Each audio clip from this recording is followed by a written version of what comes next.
there's so much beauty and so much power and strength in 12-step programs.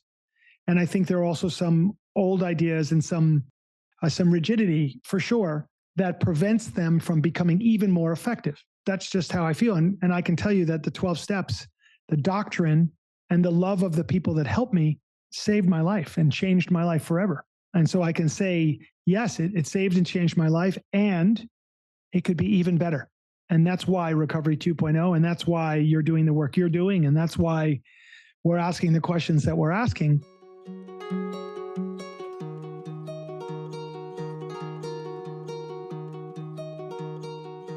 So grateful to be here. So I was very much like Tommy. I needed to have it drilled into my head. When I entered the rooms, I was desperate enough that I was willing to go to any lengths to find recovery. I figured if I would do that for my addiction, I need to do that for my recovery. No questions. I came defensive, Tommy, just like yourself. I had all the answers. I knew my story. I thought I was terminally unique, all the things. However, after 7 years of being in 12-step recovery and a primary addiction treatment center, I really was very unwell. I was suicidal. I hated myself so much I couldn't look at myself in the mirror. I was probably depressed, anxious, and not treated in any way. And I was white knuckling through life. And that's when I actually found Master Kip, and you were my first Kundalini yoga practice in Toronto, and on a very rare occasion. And that night, something hit me, and I thought, oh my God, like I am as high as a kite. So I love being high. I just needed to find healthier ways of doing it. So that was the beginning of my journey of my own self-inquiry. And I thought, after that period of time, I started relapsing because of my depression, untreated illness, mental illness. And I really didn't know what to do, but I found this other way, and I knew there had to be another answer, which led to Recovery 2.0 and different modalities. And then I went on this quest, this deep dive of all these modalities. I became trained in just about anything and everything. And for me, what had happened was I became a student of everything, but I'm also willing to do the work. I'm still willing to go to any length, no matter what. But I too have met some real stigma within the rooms. And so that was really hurting me because I already had terribly low self-esteem. I didn't need someone telling me I was doing it wrong if I'm having a relapse. I needed compassion. I needed to be held. I needed to be supported. And none of that happened for me until I eventually became clinically trained and found therapeutic supportive communities where somatic experience in nervous system regulation, attachment theory, polyvagal, like I know all that and I teach that now. And the reason I add that is it's kind of challenging for me with 12-step because there's a part of it that I wouldn't have got well without it. I know that for a fact. But there's a part of it that failed me so greatly because of the fact that it really re-stigmatized a lot of the trauma I was having because I have a history of trauma, and not just minor trauma, but complex trauma from a very young age. So my question to you is, how ready with the newer emergent modalities that we see, and there's alternate communities, and there's a change in sobriety landscape versus, heavy drinking still, but how ready you think is 12-step or the treatment communities ready for these newer emergent, modalities like neuroscience, like attachment theory, like all the things I'm just talking about, because I think that is where the secret sauce is to take us to the next level to deal with our humanity problem, which is returning to the essence of who we really are. Jeanne, thank you so much for this inquiry. It is, there's a lot to unpack here. For sure. So I love it. I love it. So let's go piece by piece. First, a word on 12-step programs. There's the 12 steps, which is a doctrine. The written word. Every spiritual path and every religious path have a doctrine. It's a teaching. And around the doctrine, a community will form. The doctrine in its purest form has truth in it. Otherwise, it's not a true path. But in this case, the 12 steps, let's just call it the 12 steps themselves a true path in the sense that there's truth in there. And the question is how can we get at it? How can we mine it for what it is, not make it into something that it isn't, approach it appropriately, learn and grow and move towards freedom, as we've spoken about today. So the doctrine of the 12 steps, in my opinion, in my direct experience, and the direct experience of millions of other people, the doctrine itself is legit. It's got truth in there as a spiritual doctrine whose purpose is, its stated purpose is to bring about a psychic change in the person who engages with it and to build a relationship with a power greater than oneself. Those are the two stated purposes of the doctrine of the 12 steps. When I say to people, who are in recovery, have you done the 12 steps? Often they'll say, yes, but it wasn't for me. And I'll say, okay, tell me about your experience. They'll say, well, I went to a meeting every day for 90 days and, had a sponsor and met lots of people and, got sober for that period of time. But, my life didn't really change. And later on, I relapsed. And I say, well, tell me your experience with the steps. And they'll say, well, I just did. And I'm like, oh, you're confusing 12-step fellowship, the community, with the actual doctrine of doing the work of the 12 steps, which requires reading and writing and conversing and a lot of contemplation. And there's some prayer in there. And there's all kinds of work that one has to do to actually do the 12 steps. So that person will say, well, in their mind, they've done the 12 steps because they went to meetings. And I'm trying to explain, like, wow, you had a sponsor even, but you never did the work. You didn't develop a relationship with the doctrine itself. What that means exactly is that person had an experience which was largely social and dictated by the personalities and the belief systems of the people that person came in contact with at 12-step meetings. If those people were the brightest, most loving, most compassionate, most wise, most unbelievable people you've ever met in your life, that person could report to you, I had the most incredible experience with the 12 steps. But of course, he still or she would not have had an experience with the 12 steps at all because they never actually engaged with the doctrine.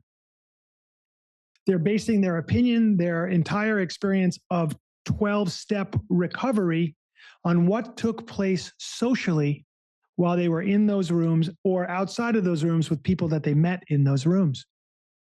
Countless stories of women who met a guy in the rooms. Lo and behold, they ended up hooking up and it didn't go well. And they had a sour feeling about the 12 steps. 12 steps really didn't work out for those people because for them, it was about social, in this case, sexual, romantic, and it had everything to do with sort of the machinations of being a human being, but it had nothing to do with spiritual development, emotional maturity, personal transformation, and self-help.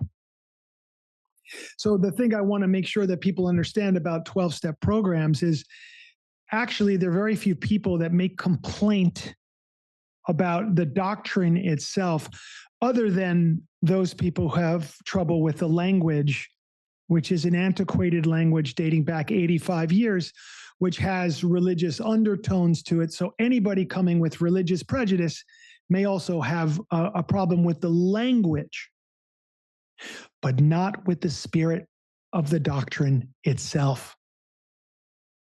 Because I could say to someone who says, well, the 12-step doctrine, really not for me. And I could say, well, what didn't you like about it? Was it the suggestion of rigorous honesty? To complete that point, your inquiry has to do with shifting landscapes of recovery, learning new modalities of healing, and will 12-step programs adjust themselves to become better, essentially?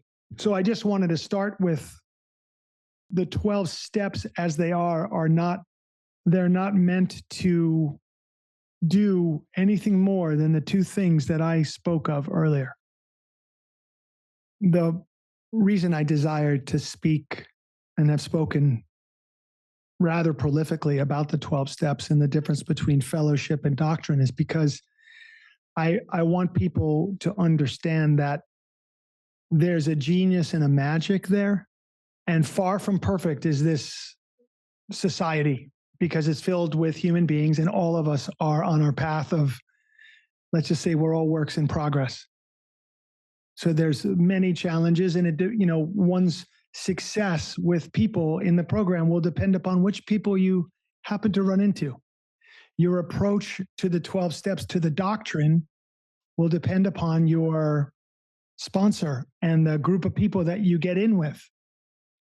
It's a beautiful system, and it's a system that also can bring up challenge for people, depending on whom you're around and what your approach is, and also depending upon your attitude when you arrive there and your ability to be truly willing.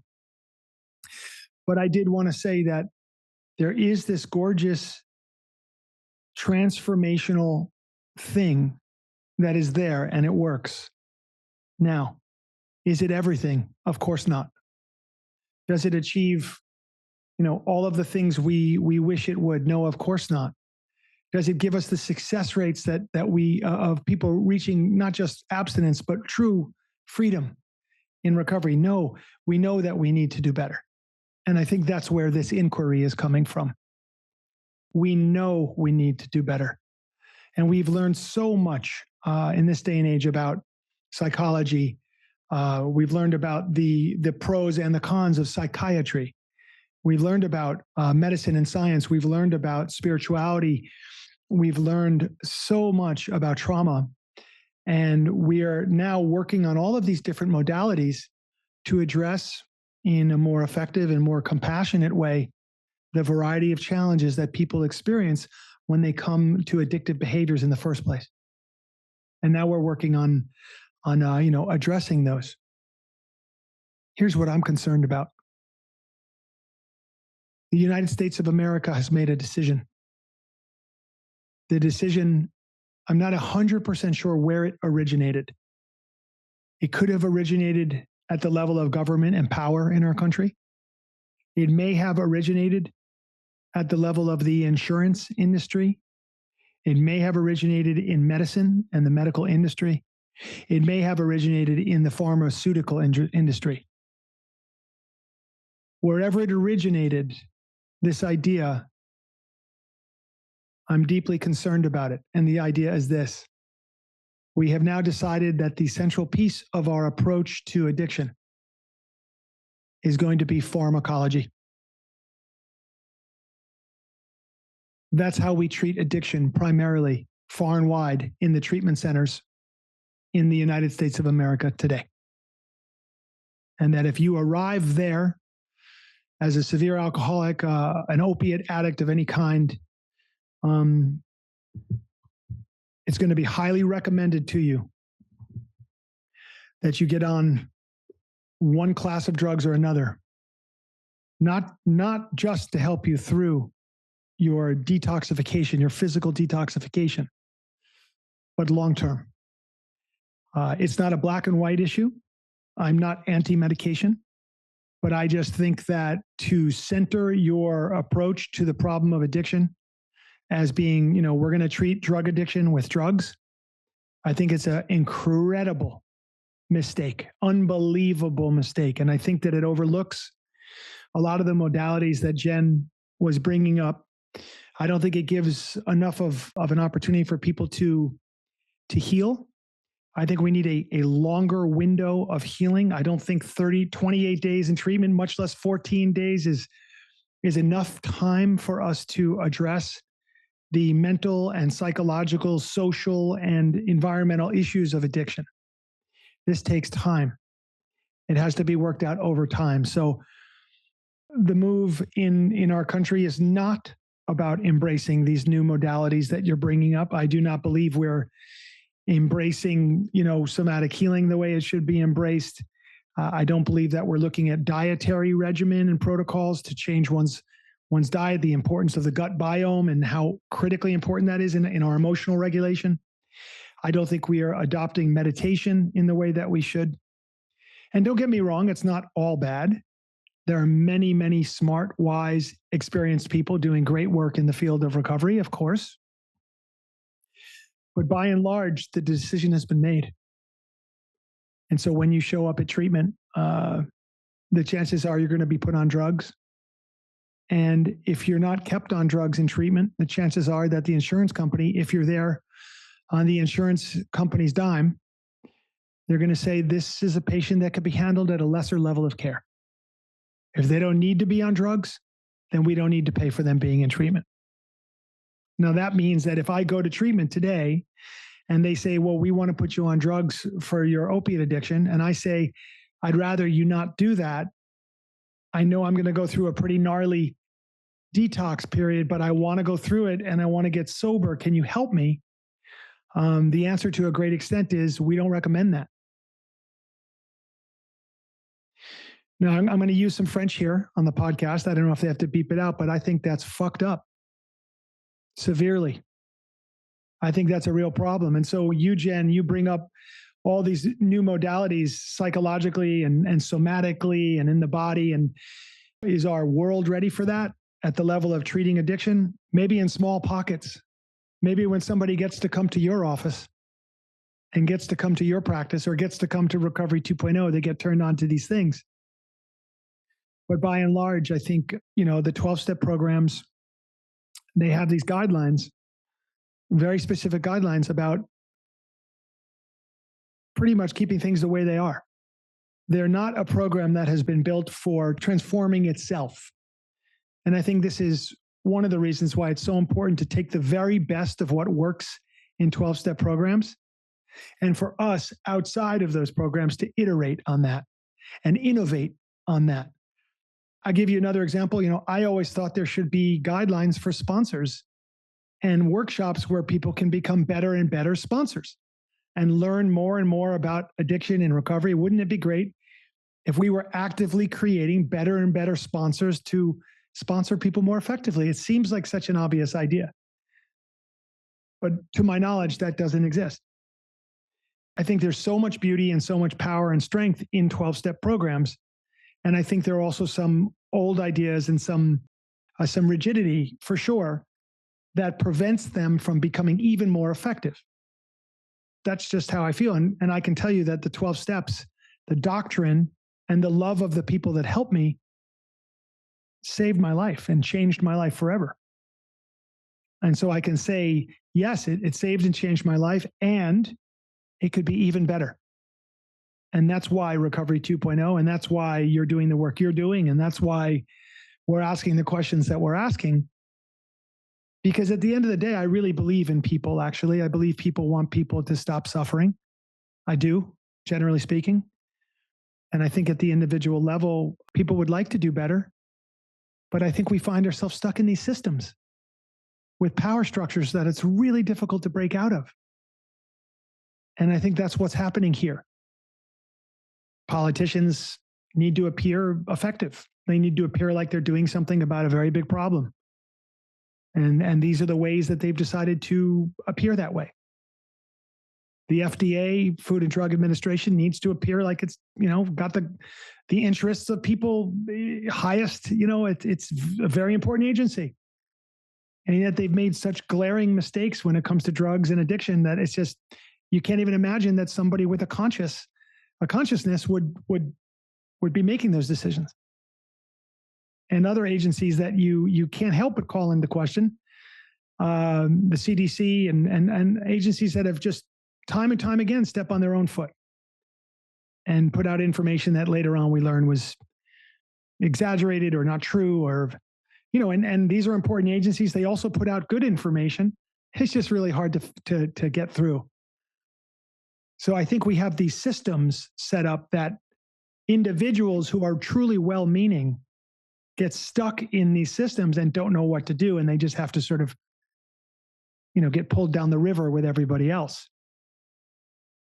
So what are your thoughts on this? I want to hear from you.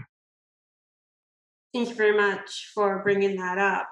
So definitely it's a systemic issue. I agree with you. I'm mortified that that is how we're treating addiction with pharmacology, because it speaks to, I hate to say it, but it's a corrupt way, because it's not an optimal way of it keeps people in the system over and over again. It's not the greatest utilization of healthcare dollars, and it's an expensive, like I know for a fact the US has the highest utilization in healthcare, and they utilize the highest gross domestic product in healthcare dollars, and they don't rate as the highest in health. So that in itself speaks volumes. It is systemic. You know, you've got justice, you've got education, you've got healthcare, you've got all these systemic issues, and you've got the FDA, as you said, and the Food and Drug. I know for a fact they bought off cereal companies in the day. So sugar, you talk about your first addiction always being sugar, as I definitely can attest to. So we're working against these bureaucratic systems that aren't true. And I see this in Canada now, as a young girl of 30 who came to me for cocaine, was whipped off to someone else, and is now on Suboxone. Really? Come on. Anyway, so what do I think? In terms of the doctrine, I love the doctrine of AA. It really is something I bought into. The spirituality, that was my salvation. Thank God, I have a very strong spiritual salvation, because I don't think I would have made it any other way. That is what has kept me somewhat alive and sane. And I love that, because it takes the chaos out of my life when life feels really unmanageable at times. So I have no problem with that. What I did have problems was that I was really a very devout student and devoted to my process of recovery. And there was a time after 7 years, it really did fail me in a way, because I felt like I was being, justified or not, re-stigmatized in that. And so that's when I found you. And thank God there was another way, because I fell in love with Kundalini immediately. It was something that is, to this day, I have a sadhana practice. To this day, this is what I teach my clients. It is absolutely imperative to have a daily practice, some sort, breath work, all of those things. Because what I found, as I said before, is I like feeling good. Why wouldn't you want to feel good? I know what it was like to off myself. I almost wanted to do that. So that there had to be another way for me to stay in the game. So the foundation was really important for me. But as you said, there are tons of people who are abstinent who really aren't emotionally well. And mental health is nuanced. It's not prescriptive, like we know what to do for heart surgery, we know what to do for broken bones. It's none of that. It's nuanced, because it's within the environment, it's within the relationships that all of this gets worked out of who we really are. Absolutely. So I'm really aligned with what you're saying. It opened my eyes to see that we still have big battles to fight against bureaucratic and government agencies, because that's probably everywhere. It's not just in America. And yes. So every little bit that we can do will hopefully, please God, make a difference for those who need it. Yes. And I want to say that I have decided not to fight those battles. It's probably healthier. Yeah, I want to be really clear that, and this is really important for me to say, for you guys and for myself, I am not waiting for the government to wake up. I am not waiting for these systems to break down so that new, better systems can arise. And what I am for is the empowerment of the individual. And since we have a thing called podcasting, I'm able to empower myself in this small way and hopefully reach a larger audience and express that, you know, I don't want anybody to be under the care of the American Medical Association. I want you to be under the care of wise, caring, intelligent, experienced people. Advocate as our own healers, right? Our own best healers. Yes, yes. And that's not to say that every doctor in the American Medical Association is not those things, but I'm not seeing preventative health care there. I'm not seeing the spiritual aspect of humanity being considered in our healthcare decisions. For someone like me, that's just insane. And so I'm not waiting. I'm not fighting. I'm not against. It's more that I'm for. I'm for these things that we're doing here. And I'm for the things that have made a difference in our community members. And those people are actually really sincerely healing and finding the greatest level of freedom from addiction and on a path of, as we call it, a path of discovery. So I want to thank you, Jeanne, for your inquiry. Look at all that it's brought up. Thank you so much.